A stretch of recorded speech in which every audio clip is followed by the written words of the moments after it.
I don't think it's arrogance. It hurts me to say it, but I just have that feeling. Wow, that's a bold statement. Do you know what really annoys me about you, Brandon? It's the arrogance of you, in particular, and all the other Liverpool fans after last season. It's like all of a sudden, you're the biggest club in the world. Nobody should leave you. Everyone should want to come to you.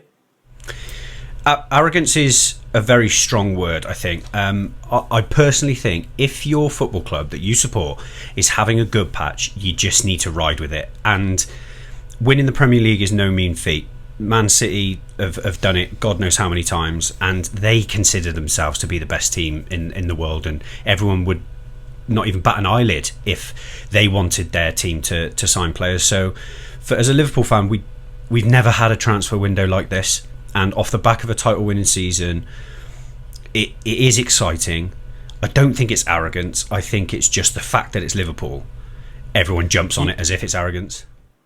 You say that it's not arrogance, and I'm quoting you here, you told me that winning the league title next season will be a breeze for Liverpool. Yeah, you clipped that up on TikTok and conveniently left out the bit where I said I don't actually think it's going to be a breeze. No, I didn't. I said it. I absolutely said it, and for a split second, I think I believed it. It's if it clicks is the biggest thing. If it clicks and we do go on to make a few more signings, then I think that we will be very, very strong candidates to win the league. So people who are probably new to this video, new to this channel and new to us don't know that you're a Liverpool fan, a big Liverpool fan. You go home and away, and I'm a massive Man United fan. And despite our differences, we are pretty good friends. But we also have our biases. Now tell me, am I completely biased in thinking that Man United not only will turn it around next season, but I actually think we'll get top 4? Stranger things have happened. I don't think... actually, I do. I do think you are biased for saying that, but I also understand it. I think football fans are so tribalist that a lot of the time you can't take the point of a rival fan's opinion and actually listen to it. Whereas I think if Ruben Amorim does get it right, coaches them into a certain way of playing and gives you an identity this season, you've made some half decent signings even, and so there's a lot stranger things that have happened than for you to bounce back and get top 4. I really don't think you would, but I don't actually think it's that bias of a statement to make. No, and I think top 4, it shouldn't be an unrealistic ambition of a side that has also spent the money that we have on the current players and the players that just come in.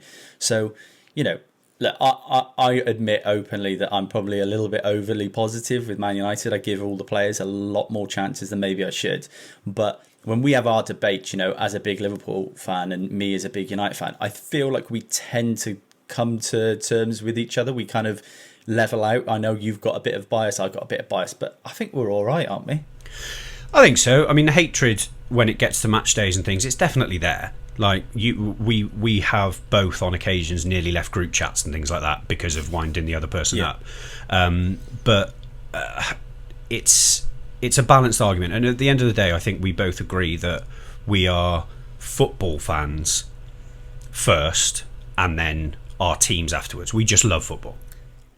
100%, yeah, and that's I think the main thing is that I could watch a game, whether it's United or Liverpool related. You're the same. I can watch the game and enjoy it for the sake of football. I am absolutely buzzing for the new season. I don't know about you, and even as a United fan, where we're in this position, I'm still absolutely buzzing for it. And for you, I can't even believe what you must be feeling. These massive signings coming in. In one word, where do Liverpool finish next season? Top. And for me, I'm going to go 4th. It's brave. And that sounds outrageous. I know it is. But what's football without... Obviously, I hope you don't. I hope you get relegated. I hope the whole club collapses. But what is football without hope and excitement? It may be done within 3 games for United. They've got a tough start. But you also could get 6, 7, 9 points, and all of a sudden you're excited again, and everything's sort of clicking into place. It's just the new season feeling is amazing. That break is nice. Especially when you're doing home and away games and stuff like that. It is nice to have a break, but that feeling of when you know it's a week left or 4 days left, there's nothing like it. Yeah, I'm buzzing for it. Obviously, Premier League kicks off in a little bit later, but the EFL is kicking off like right now. We've got our season predictions. So we've gone through the league. So League 2, League 1, EFL Championship and the Premier League. We've picked our winners and we've also picked our top goal scorers. Now, this is something that is notoriously difficult to pick, particularly as you go towards the lower leagues. But let's start off with League 2. Your League 2 winner, who is it? So I'm not as well-rounded on the lower leagues as you will be. However, it's something that we do all watch on occasions where other teams aren't playing, the big leagues aren't playing, so it may well be boring, but I have gone with MK Dons this season, which could be surprising. They are favourites, but they had a terrible season last season, didn't they? Finished really, really low. Was it 19th, something like that? I don't remember last season MK Dons having a push, but they are certainly the favourites this year. Yeah, I mean they've strengthened. They are the richest club in the league. Their new owners seem pretty ambitious. If a bookie's got you favourites, there's a reason, and so I just think they win the league. Yeah, and new striker signed, Aaron Collins is I think favourite as well to be top goal scorer. Who's your top goal scorer going to be as well? I've gone with Alassana Jatta, Notts County. I really like him. I watched him quite a few times last season. Yeah, he had a decent goal return last season, 19 in the league. He actually, I don't know if you've seen this, he's missed their pre-season tour because he couldn't get a visa. Oh, really? So whether that affects the start of his season or not, but he knows where the net is. I think he'll score a few goals. It's very easy to go with a Dons player like Collins because if they're going to steamwalk the league, then you'd assume that they'd have a top goal scorer. But I think just going a bit left field almost, and someone like Jatta is a good shout. So my League 2 winner, I've gone for Chesterfield. Now I know they're not the favourites, but I really fancied Chesterfield last season. Massive season for them, getting promoted, winning the National League. Then you almost feel like that momentum can carry you through to League 1, and that step up isn't huge. No. I think what really sticks with me for Chesterfield is I feel like there's quality that is maybe above League 2 level. Paul Cook, the manager as well. So, a man who knows his way around the lower leagues. Will Grigg, John Fleck. They've also got Paddy Madden, who is someone that people probably forgot even existed since those massive goal scoring seasons at Scunthorpe. But he's still in there and still among the goals. So I fancy Chesterfield. As far as the top goal scorer is concerned, this is my bias from Man United coming out, but I think Joe Hugel. I think, Joe Hugel, he was a promising youngster at Man United, scored plenty of goals at the youth level, and now he's got a chance, maybe at League 2, to become a central striker. I do think he had a little good patch Wigan and scored a couple of goals. Really young. I fancy it. If it's going to happen for him, it's got to happen now. And it's natural to want loanee players and things like that from your own club to do well, and you've got a bigger interest in them because at the end of the day, if they do well, not only are you potentially looking at do they get into the first team or whatever, but also it's sort of shop windows. And I know that's a bad thing to say, but sometimes these players then get a fee or whatever, so you're going to have interest in things like that. Completely. Let's move on to League 1. I think League 1's a little bit easier to navigate. Who have you gone for as your winners of League 1 this season? I've gone Huddersfield. I think a lot of people will automatically look at your Stockports and Lutons and things like that. But they've just signed Alfie May from Birmingham, and he's just a natural born goal scorer, isn't he? I did think that he'd have had a better season at Birmingham because obviously there's a lot of games and a lot of opportunities to score. He got 16 goals and 8 assists, so 24 contributions in the league in 44 games, which is still a good return. But he's a goal scorer, isn't he? And a bagsman, a bagsman, and I think Lee Grant at Huddersfield, he's a good manager. He'll do a good job. Who's your top goal scorer? Alfie May, for the reasons. For the fair enough. If I think they're going to win the league, it'll be because of him, and therefore naturally he'll get the most goals for me. So I've gone for Stockport. Now Stockport are the kind of football hipsters tip for the League One title. I do think when I watch these videos, people saying, "Oh, Stockport are going to do it." I'm like, really? And then Stockport, you look at the investment, you look at the players they've signed, and for example, Nathan Lowe, who was on loan last season at Walsall, who absolutely ripped up the league and then came away, and Walsall's form absolutely crashed. But he's now signed for Stockport. They've also got Malik Mothersill, who was at Peterborough last season, really, really good young player. There's something about what Stockport are doing that I really like, and yeah, I've gone for Stockport. They're one of the favourites. Luton are the favourites to win League One, and judging by the performance I've seen tonight, I mean, not so great. But yeah, my top goal scorer, which is one of the favourites, is Yusuf Salek at Cardiff. He is on penalties. That's one big thing in his favour at Cardiff. I think Cardiff will be strong in League One. Yes, they haven't signed players, but they've kept some real quality. Callum Robinson's still there. They've got some really technical players at that level, so I think they'll do well. Salek is a bit of a brute, gets in the box, can shoot, really clean strike of the ball. Yeah, and on penalties, I think, yeah, massive chance. There are some really big names. I've put some in there. Obviously, Charlie Kelman's gone, I think, to Charlton. Richard Kone as well, who was brilliant last season for Wickham. Watched him a few times, really impressed by him. Don't know how long he'll stay in that division, but he's up there. Davis Culler-Dunn, who scores season after season recently.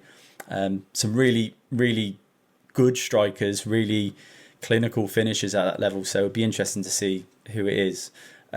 Championship, who's winning it? It's so easy to say Ipswich or Southampton, I think. So I am going to go ambitious and go with Birmingham. Okay, interesting. Yeah, little bit of an eyebrow raiser. It's really difficult to sort of justify it, because I think that step up you were talking about earlier, going from like your League Twos to League Ones and things, I think it is a much bigger step up from your League One to the Championship. But obviously investment, there's a lot of hype around them at the moment, with the ownership, and I think I'm almost doing it from a bias point of view, that I like seeing new teams in the Premier League. They have strengthened. I think the signing of Tommy Doyle on loan from Wolves, Kyogo Furuhashi, that was once at Celtic. Huge signings, great players that lit up leagues that are arguably on par, if not better.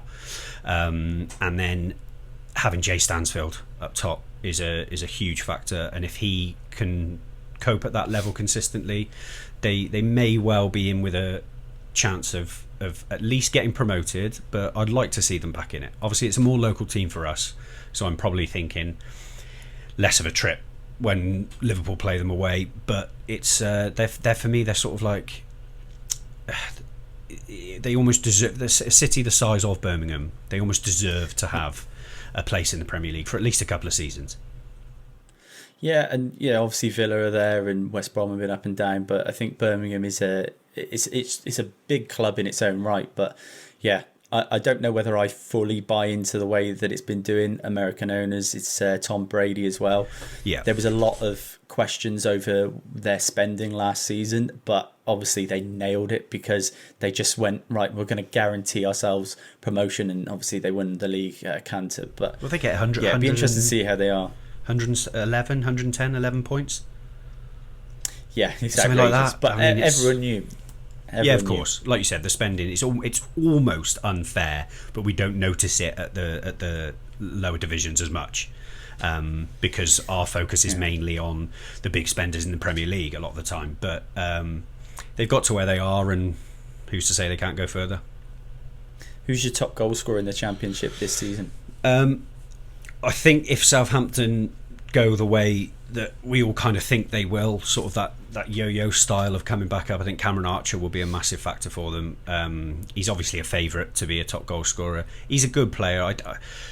I didn't think much of him in the Premier League, but I think Championship level might be sort of where he is. A lot of people might think that he's a better player than that, but he's certainly more than capable of doing it in the Championship.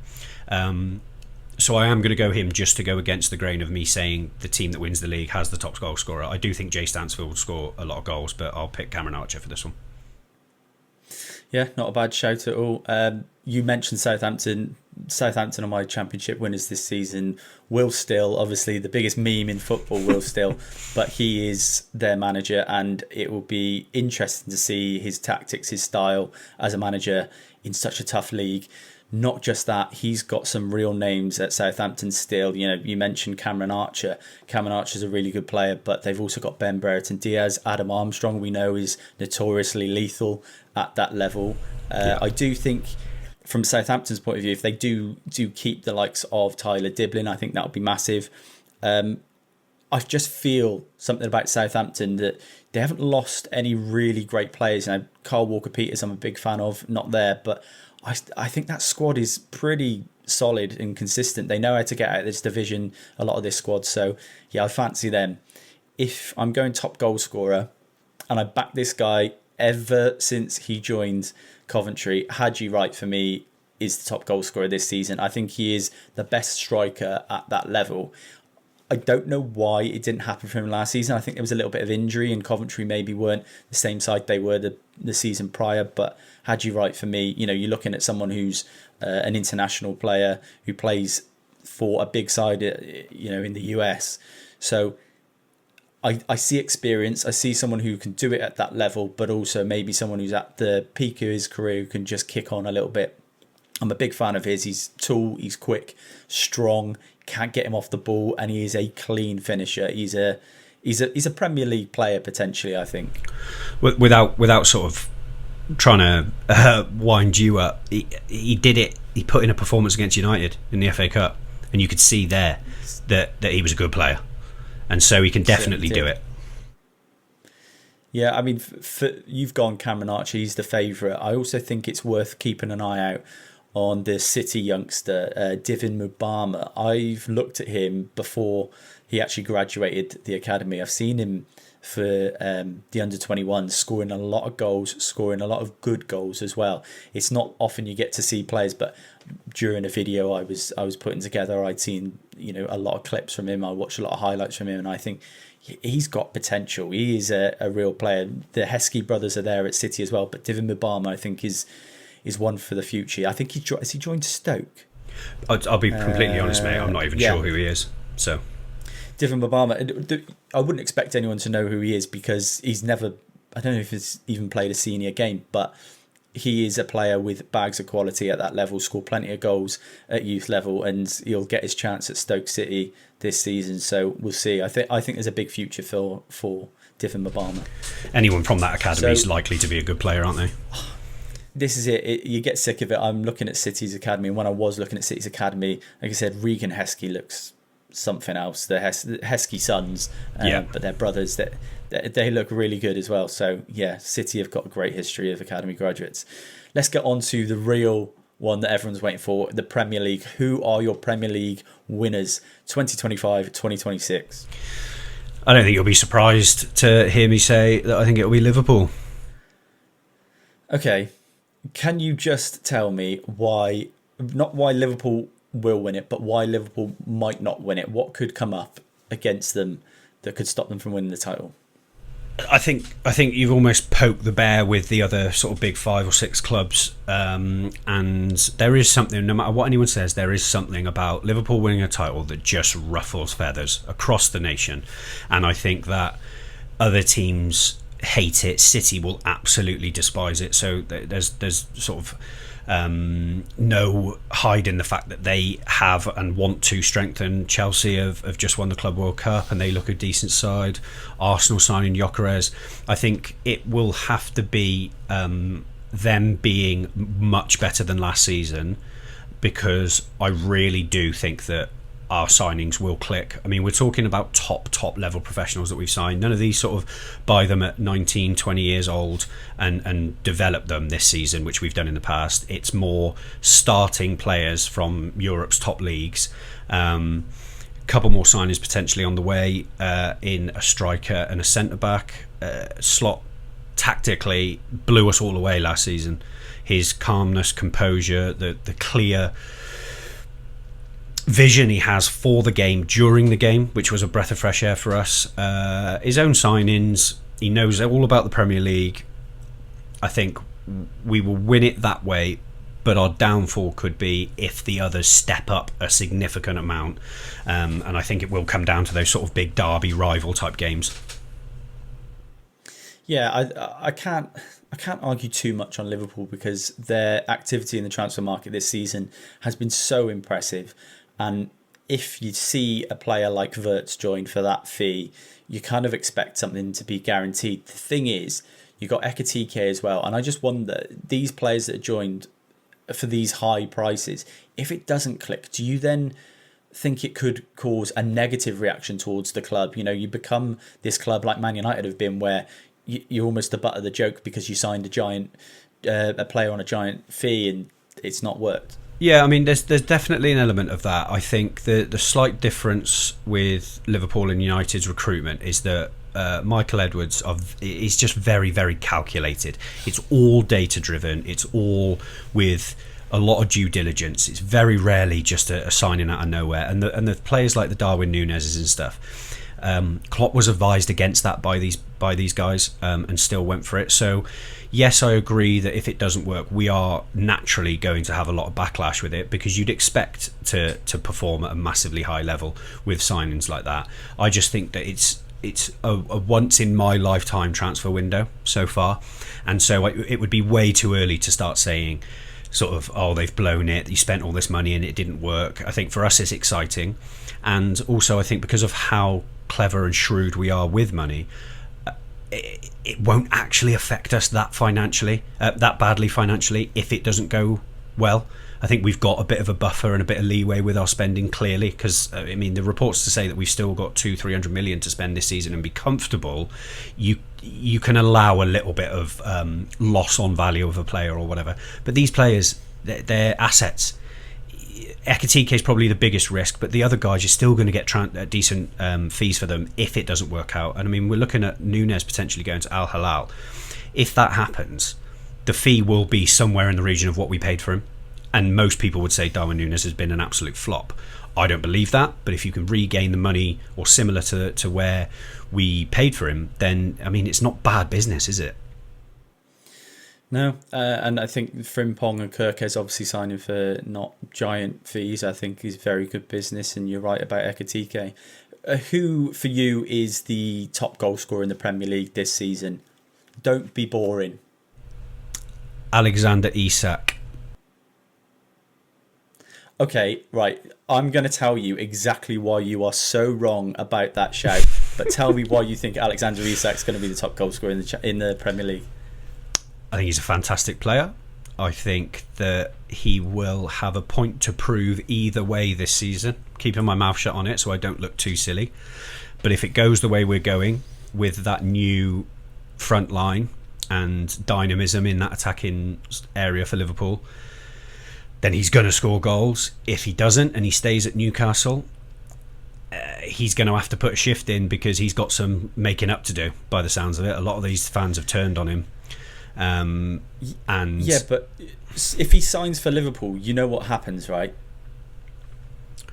He flops. He's not going to be on. No, he's not going to be on penalties. So Salah's going to be taking penalties. We know Salah is. You know, I know he had a lot of assists last season, but he's a bit of a greedy player. You know, he's the one who wants to be the star of the show. I don't see how another player coming in like an Alexander Isak necessarily helps that player himself, Isak, because, like I said, not on penalties. He won't be the star of the show. He won't be the main man. Mo Salah's still there and hungry for goals and hungry to be the main man. I cannot see a world where Alexander Isak goes to Liverpool and becomes top goal scorer in the Premier League. And I can't see a world where he stays at Newcastle and does as well as he's been doing, considering all the grief he's going to get from the fans. Two things. One, we don't actually get that many penalties during a season. We really don't. We don't get. I feel like Salah scores a penalty every week. No, not you. I think you'd be surprised. It's not Bruno Fernandes level diving about the place. Anyway, it's Salah doesn't dive, does it? Salah never dives. So just to counteract your point on the Salah Isak thing, it's very early and it's all testy sort of work out where the squad is and things like that. But obviously we've had a few pre-season games now. I've watched all of them, and I'm not overly happy with it. But Salah seems to have taken a bit off the greediness and the selfishness. He's tried to set up Wirtz and Ekatike and other players around him a lot more than we saw last season. Whether that's going forward going to be something that's regular, I don't know. I said to you at the start of last season that first game against Ipswich, it looked like he'd lost a bit of a yard of pace. The thing about Salah is he's just a quality footballer, and he will find a way to make it work regardless of whether he's lost that or not. I think if we have a really strong focal point in someone like an Isak, or if Ekatike settles in well, then I think naturally it's going to form a system where there's 4 or 5 of them around that box, and so any number of them could get the goals. And Alexander Isak is just someone where the ball seems to fall to. Yeah, well, I think that's an outrageous shout. Ruffle I a few said feathers, to you, though, don't won't it? be. Well, definitely will ruffle mine. I said to you, don't be boring. But my Premier League champions are Manchester City, and my top goal scorer is Erling Haaland. I think what happened to City last season is an absolute freak, and it's very quick to judge someone like Pep Guardiola, considering his history, to think that they are not going to be a serious problem next season. Now, this is coming from a Man United fan, so I'm not giving you any bias. Man City next season will go stronger. Marmoush will settle in. Reinders, who is one of my favourite players outside of the Premier League, has come really to Man like City. him, Absolutely love him, think he's unbelievable. They've also got Phil Foden, who's been on the backbench for last season. I don't think that is something that will persist, because I know how good Phil Foden, the world knows how good Phil Foden is. I think he'll be back with a point to prove. Nori signed, so they've got a fullback who's actually a fullback. Vardio might, move into the centre, and all of a sudden you've got a side that, if it starts clicking, there's 3 or 4 trophies for them next season. And genuinely, do not be surprised if Man City go and get 100 points next season. Wow, that's a bold statement. Well, I also think Haaland will be the biggest factor there, because Haaland is egotistical. He is selfish. He is one of the most driven and ambitious strikers in the world. And watching Mo Salah rip the league up last season will kill him. And I do not think for a second Haaland has been sleeping at night since that happened. Next season, fresh start, players around him. I think you're going to see a Haaland who's an absolute monster, and I think he'll rip the league up once again, remind everyone that he's the best striker in the world. And I think people have slept on Haaland, and people have slept on Pep Guardiola. We're talking about the best manager in the world, and we're talking about the best striker in the world. City go again, and look, this is coming from a United fan. It hurts me to say it, but I just have that feeling that City go in and tear everyone apart and make everyone realise, this is what money does. There's a real rivalry between you and City, though. You don't really care about them that much.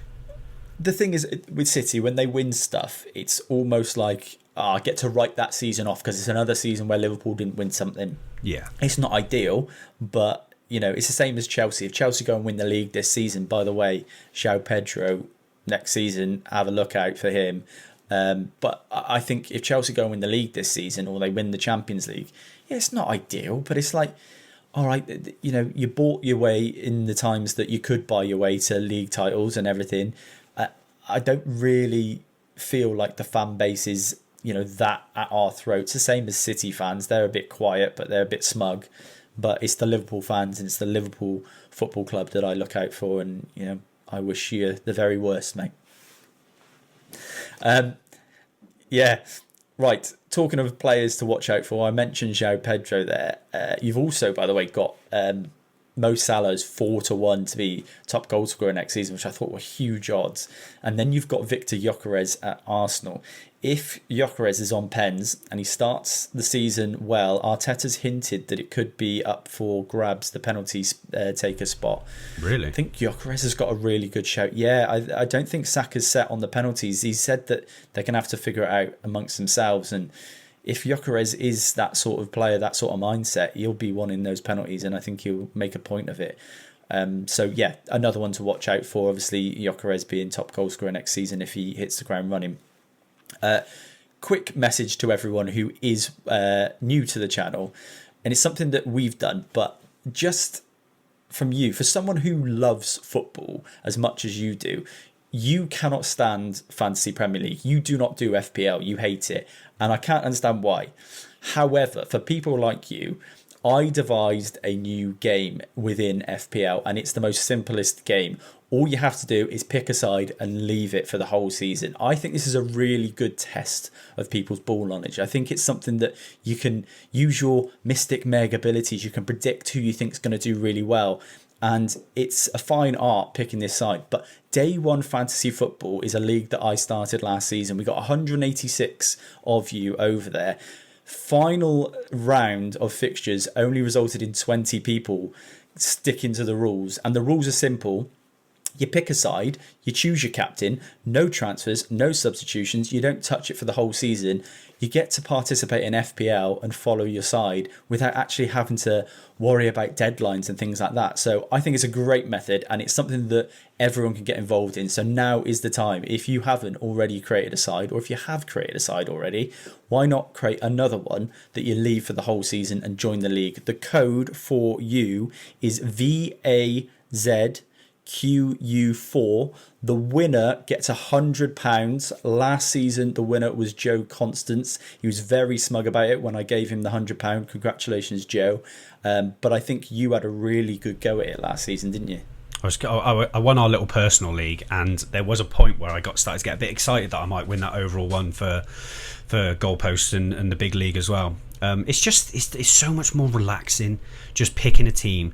Like you said about ball knowledge, you haven't got any room for error to cover up your mistakes if you pick a bad player. So you've got to really, really think about it. I think FPL is so easy to just put a team together and go, well, it don't matter, I'll transfer these out in this week and blah blah blah. It's I feel like it is a bigger test of sort of knowledge to start with, and it's just less time consuming and fun to watch your team week in, week out. Yeah, I think so. It gives you something to watch every game. You know, if you've got Kelvin Bassey at the back and Fulham are playing Brighton, you might not be interested in it, but then all of a sudden you're hoping Fulham keep a clean sheet. So it's really fun. Join the league. It's VAZQU4, and that is the Goalpost TV Day One League. Join it. Join us and try and beat me and Brandon. Brandon, we said at the start before we did this that we wanted to pick some players that are ones to watch, someone that you think will have a really great season. We got 5 each. Now I'm going to try and whiz through this fairly quickly. We don't want to keep the guys around too long. We still want them to be enticed for next week. But let's start with our 5th player.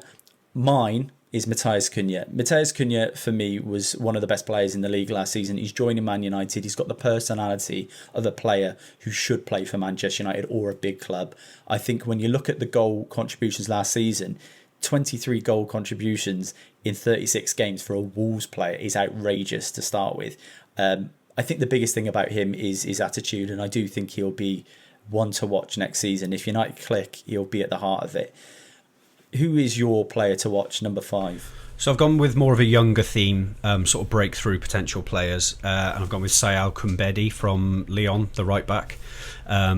He started sort of 14, 15 games last season, but he reads the game really well. He's pacey, he's got an attacking mindset. If he gets a consistent run at the right back spot at Lyon next season, then I do think that following that there will be a bigger team that comes in for him. Obviously Lyon are a big club, but you could be looking at Premier League for him. He sort of suits that system of the Premier League. You need to be up and down and be able to read the game because of how fast paced the Premier League is, and I think he's a good, tidy little player. Yeah, good shout. I'll have to have a look out for him. My number 4, so my fourth player to watch out for. Wolves have just signed one of the best players that I watched in the Club World Cup, John Arias from Fluminense. Player that probably nobody's heard of until that Club World Cup, but he was so dangerous. Every time he got on the ball, real quality in terms of delivery. He could score a goal. When I was watching him, I was thinking, do you know what? This guy belongs at a higher level. His technical ability was on par with all the players he was playing against. You think of the teams he was coming up against, the best teams in the world, and he was keeping up with them, but he was worrying defenders. I was like, do you know what? He's got a real chance. And I didn't even realise, but Wolves have just gone and snuck in there, signed him for about 15 million quid. I think that is a really astute signing. Very, very good. I've got a little bit of a connection to Wolves, obviously, because one of my kids support Wolves, take him to Molyneux quite often, and they seem to be a decent side at picking up these little gems here and there. And I agree with you. I mean, we mentioned him in the Club World Cup whilst it was happening, and then for Wolves to go and sign him, if it works in the Premier League, it could really, really help him. Yeah, you're right. And Mateus Cunha is a good example. Oh, Jurgen Strand Larsen, who I absolutely love. I think he's a brilliant player. I think Wolves do Ruben pick up Neves. Some good players. Their Portuguese connection is ridiculous. They've got a different Portuguese player. They've got a different, actually. They tend to pick up some of the best ones, and the one exception I'd say to that is Fabio Silva, because he's the worst player I've ever seen in my life. Who's your number 4? So Inter Milan have got a young midfielder, Topalovic. He has played at sort of youth international level for Slovenia and impressed. And he came on in the last game of the season for Inter Milan against Como, and I just think that sort of it's a statement of almost intent, isn't it? When you're giving a young player sort of his debut on the last game of the season, it's usually with a view to potentially integrating them into the starting lineup the following season. He's very neat and tidy, as you expect Italian midfielders to be, good on the ball, but he can contribute with a goal as well. If Chivu comes in and rates him, I think he will get more game time, whether he starts every game or not. But again, when we're doing one to watch players, I almost wanted to go through sort of like who could potentially then have a decent season this season and then move on the following season, or break into the first team on a regular basis. I think he's a nice little player. He's only 19, and definitely for me one to watch if he gets game time. I like it. You've gone a different route, and to me, and I like it. It's a good balance. My third player to watch is someone that everyone knows about. Everyone thinks is going to be the next best striker in the world, but hasn't done it. Evan Ferguson just signed for Roma. He's already bagging in pre-season. He looks like he has got a real chance. Obviously, they've got Dovbyk up top, and but the players around him at Roma, the likes of Paulo Dybala, Matthias Sule, is they've got some real quality. Pellegrini as well. When you're thinking about players who can set the ball up, Angelino at the back as well. I really like that Roma squad that they're assembling, and I do think Evan Ferguson has so much potential. When I watched him at Brighton that first season, I was blown away, because I haven't seen a player like that since Harry Kane. A player that just scores, finishes out of nothing, like the ball's under his feet and he's arrowing into the bottom corner. Like I love that about Evan Ferguson. I think he's a neat and tidy player when he gets the ball and holds the ball up, but he's a fox in the box and he can get a goal. So I think a big season for Evan Ferguson. We couldn't work out why it didn't work for him at Brighton, could we? He's a much better player than his starts and game time suggested. West Ham as well, so yeah. Who's your third one? You'll like this one. It's Irankunda at Watford. Yeah, Nestorian Irankunda. Yeah, you'll like that. I didn't know he's gone to Watford. That's a great signing. He's at Watford now. He obviously A-League is where we sort of saw him come to fruition. Then we like a little gamble on the A-League. He went to Bayern. Did you know that? Yeah, I did. Yeah. It was when I think he was 16. He was 15 when we were watching him, but he was about 16 when he went to Bayern, wasn't he? Went to Bayern, didn't get into the first team, played for the reserves, went on loan to Zurich, Grasshopper Zurich, and had a decent run at it. Now his stats haven't exactly lit up the clubs he's been at more recently, but I think having watched him in that A-League at Watford and then in the Championship, it might be a better level, a little bit more mature now. He's pacey. And sometimes these players that come from abroad and end up in the Championship do really, really well. And if it works for him there, and again, because of his sort of age and inexperience in England, if it clicks and he adapts to it, I think he could be a tidy little player for them. I think the thing that stood out for me when I used to watch Iran Kunda when he was 15 years old, 16 years old, is the power and pace he gets on a strike is outrageous. I don't think I've ever seen anything like it, particularly from a player that's developing. He's not the strongest and the fittest that he'll ever be, but he was like striking the ball in and it was going past the keepers in a flash. He was just smashing it in. And I was like, who is this? And we've obviously kept an eye on him since then. So that's a great sign. I didn't know he'd signed for Watford. That is a really great show. My second player, and someone I mentioned before, who I'm a massive fan of, and I've been, banging this drum since I watched him play at Frosinone, is Matthias Sule, obviously at Roma. I think he's got absolutely everything. You look at players, he's almost like the understudy to Dybala, but he'll also play with Dybala because Dybala's notoriously injured a lot. But I think when I look at Sule, when I watch him play, I'm excited. The first touch, he's got grace. He carries the ball so well, and he's got a great strike on him. He's a super creative player and a really intelligent footballer for his age. Only 22 years old, and 7 goals last season for Roma. I think Juve letting him go, I was really shocked by that, because especially to a rival like Roma, Frosinone got the best out of him. Roma didn't necessarily at the start of last season, but he really kicked on again towards the end of the season. And I think he's in for a great season next season. I don't know if anyone's seen him, but he's a massive favourite of mine.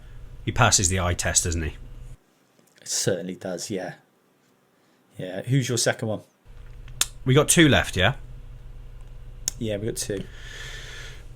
You've gone with Mateus Cunha as your bias pick. I'm going to go with Rio and Gamoa. I think that it's very easy to get... I've done a video on my own TikTok about this. It's very easy to get carried away with pre-season, and Liverpool fans have done this in the past with Ben Doak and even Jordan Ibe once upon a time and people like that. But I do just think when you see a player at 15, 16 years of age and they are looking like the best player on the pitch and the most exciting player on the pitch, they're just a little bit of a cut above the other sort of fringe youth players that come through. I feel like with Luis Diaz going and it just almost being Cody Gakpo on that left hand side, I think he will get game time, whether it's against your sort of lower table teams or whether it's just cup games. I think he will make a breakthrough this season and give Arne Slot a bit of a headache either next season or to the tail end of this season. Direct, he's dynamic, he has got no fear whatsoever, and I think he's a special young player. We nabbed him from Chelsea because he had ambition, and having said he wants to win a Ballon d'Or already at 16, I'm staying out of the future Ballon d'Or talks after my Harvey Elliott shout. But I think that if you've got that confidence to say that in a Liverpool interview at 16 years of age, you know that you're good. Yeah, I messaged you when I watched him for the first time. I think it was against Plymouth in pre-season, and I said to you, "Who is that?" Like I was like, "Wow," because I looked at his age, and he's 16, isn't he? Yeah, 16. For 16 years old, the confidence, the quality that he had as well. It's one thing to be confident and keep taking the ball on, but he had quality at the end of it. He looked dangerous. He was attacking fullbacks, and you couldn't sleep on him. I really think he's a good player, and whether he comes out this season as a breakthrough season, I doubt it because of his age, and I think his competition around it. But I think it's a really good shout. I will move us on quickly. I said we would be quick about this, so we'll get to our number ones, don't worry. My number one, and one of my favourite players, I think one of the best young players in the world at the moment, is Kenan Yildiz at Juve. 20 years old, only just turned 20, and from what I saw last season and the player that I'm watching, I'm so shocked that nobody's talking about him, that nobody even mentions him. We all talk about Lamine Yamal, the players in the UK in the Premier League as well, but the Italian league gets slept on so much, and we have some great players come out there. Kenan Yildiz, he came through Bayern when he was really young, and Juve, snapped him up, and what a player he is. Oh, he scored 3 goals in 4 games in the Club World Cup. So you can see that there's something really clicking. 7 goals last season for Juve. And I think he'll be a player that everyone's going to be taking note of next season. I think he is absolutely top bracket. Yeah, I really like him. Agree with you. Who's your number 1? Porto attacking midfielder, winger. He's quite diverse. Rodrigo Moura. Broke into that first team, ended up with 14 goal contributions at 18 years of age in only 23 matches. He's definitely got a bit about him. Tricky, very composed, can obviously finish and assist. And Porto are a good side. They're obviously Portuguese champions every now and then, if not more so than not. So to be doing it at that age in a team like that, I think he's a good player and definitely one to keep an eye on for potential moves in the future. Yeah, I think it's a really good show. I really like your picks. I'm surprised by them because I thought you would go very heavily Liverpool biased, but you've done your research and I rate that. Right, guys, this is a call to action. We're at the end of the show, so I'm going to ask everyone to go and follow me on TikTok. It's at Alex Goalpost. You can also get me on Instagram at Alex Goalpost. We post all the best bits, the clips. So if you're still here at the end of the video, then thank you so much for supporting us. We're going to be back next week and next Wednesday and every Wednesday until the end of the season. Obviously, I'm joined by Brandon, who is going to plug his own channel that he started this year. Yeah, so my TikTok was LFC, mainly Liverpool content, but I just love football, so I will be talking about all things. Go and give me a follow. Up and coming match content as I go to home and away. So we'll see where it goes. Yeah, for all Liverpool fans, I mean, what a channel to follow. You're going home and away, you're going to be documenting it and showing people a bit of an insight into what it's like to go to a match every week, because a lot of Liverpool fans in particular struggle to get tickets. So I think it'd be really good, and even I'll be interested in it for whatever reason. Today I told you that we have just become officially Spotify and Apple podcasters, so this awesome. Will be available via audio as well. So if you just want to watch, great, come subscribe to the YouTube channel, get involved, like, comment, tell us what you want us to talk about and get involved in some debate. But if you just want to listen and maybe we send you off to sleep at night, then make sure you go and follow me. It's at Alex Goalpost on Spotify and Apple Podcasts, and you'll find every episode every week on there. Brandon, thank you for joining me. No problem. It's going to be a great season. I am really looking forward to it. I am expecting a lot of highs and lows, and we're going to be documenting it all the way through the season. So yeah, we'll join you again next week, next Wednesday, every Wednesday until the end of the season. Thanks for joining us. Could get feisty. Will get feisty.